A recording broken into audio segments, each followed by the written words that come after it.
So, I wanted to talk about this because I feel it's very important and it's not spoken about enough. Because in today's day and age, look at a lot of things, and let me put it this way.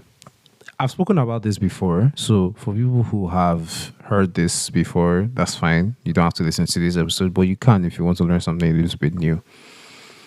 There is this trend that is going on in the world right now that I don't want Christians to fall for. I don't want men and women of faith to fall for. And it's this trend of, oh, you are doing too much. Why are you doing these things? One thing I've noticed is everything is all right up until the point you add Jesus to it. And it's clearly a spirit, it's clearly an agenda. See, I'll tell people for free, push your agenda with the whole of your heart, because the reality is the other side is pushing theirs. You just don't know it, and they are not. The problem is they are not as upfront about it. They are doing it in subtle ways, and they are doing it upfront too. Actually, because now you hear people talking about, sexual. I was talking to somebody. Sorry, I was watching a video yesterday where they were trying to explain why, transgender is fine. And then people can say, oh, they affirm as a woman. Somebody can say they can identify as a woman. And the person asked the question, say, okay, why can't I identify as black? And they were like, oh, doesn't make sense. Can you not see that you're not a black person? Oh, can I not see that you don't have boobs? Why are you saying, sorry for that, but you get it just, why are you saying you're a woman? It was like, oh, no, that's different. How is it different? What makes you black is the color of your skin, physical. What makes another person a woman is her genitalia, at the minimum. At the minimum. Because if you say it's a social construct, that's very daft. Do you know why? Because from when a baby is born, they label the baby male or female by what? Their genitalia. So actually, we can tell you that the first thing that makes us know what kind of person you are is your genitalia. Now, in the 1% of the 1%, because I know stupid people come here and say, oh, what about transgender? I say transgender. What about people? I can't remember their names right now. People that are born with both genders or with both genitalia. First and foremost, that thing rarely happens. Like, there are more autistic people than there are people like that. That tells you how rare it is for it to happen. So naming that as a cause is very daft and very it's so minute that, to be honest, naming it doesn't make sense when you're talking about a general argument, but that's different. Let's just leave that. All right. So saying stupid things like that. And why am I talking about this? Because these are the simple ways people are pushing their agenda. They will tell you subtle things. They will talk their own. They will do their own. And when you now mention your own, they say it's too much. Oh, you're talking about business and faith. They're saying, why can't you just talk about business alone? Is it your platform? See, let me tell you something. Don't allow anybody to tell you what to put on your platform that isn't where you want to be. Don't allow anybody.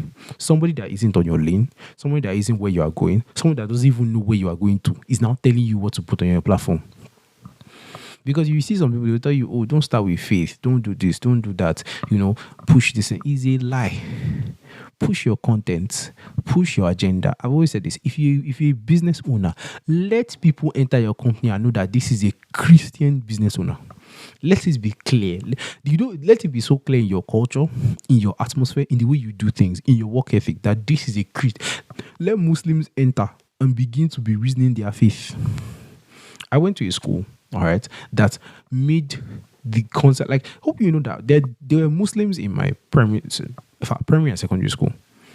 They never ever, in fact, most Muslims in my primary school can tell you they know the Bible a lot more than they know Quran. That is how much they were infused with things of nobody needed to tell you this is a Christian school to tell you to know that this is a Christian school. Simple. That's the way my school was. And I appreciate the proprietress for that. She so infused it with, and I think business owners need to do this more. It's not just about getting profit. It's not about getting work. It's not just about that. Infuse your values, infuse your faith, because the truth is, what people don't understand a lot is your business will take the shape of who you are in the beginning. What your business looks like a lot of the time is a reflection of who you are. A lot of times in the beginning. And when I say in the beginning, I don't mean at the very start. I mean like when your business has gotten stability, not when you are the only person doing everything.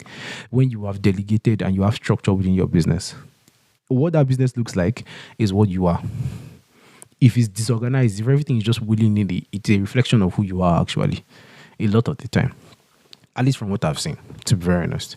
All right. In the first few months of your business, obviously not, because you're just you're figuring things out. Do you get what I'm saying? But once you've gotten stable, you can even say maybe the first 5 years of your business. Let's put it like that. Once you are stable and once you have put structures in place, it takes like that.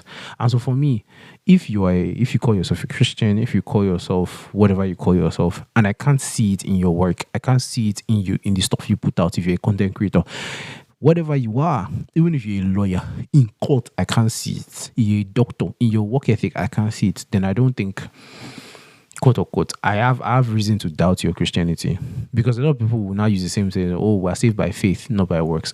And the simple answer to that is, yes, you are saved by faith. And the evidence of your faith is that, you can speak in tongues, you can do all these things. But what makes us know that you are truly saved to other people? Because the truth is, we can't see your salvation. We can't see these things. But what we can look at and say this person is actually saved is your actions, is your way of life, is your works. So salvation is not hell-bent on works. But what other people can know, let me put it this way. What people called Christians, or who people call Christians, were not people who followed Jesus. Were people who behaved so much like Jesus that they said, no, these people must be Christians. They must have been followers of Christ. So for me, if I call you a Christian, I should be able to see it. You are saved. Do you understand? It's not in my job description or anything to judge whether you are saved or not. But by being saved, it should be evident. Maybe not immediately, but over time, it should be evident. Like, you shouldn't, what do I put this way? You can't say you are saved 4 years into being saved, and I'm still seeing the same lifestyle you had before you were saved and after. 4 years is a lie. Do you know why?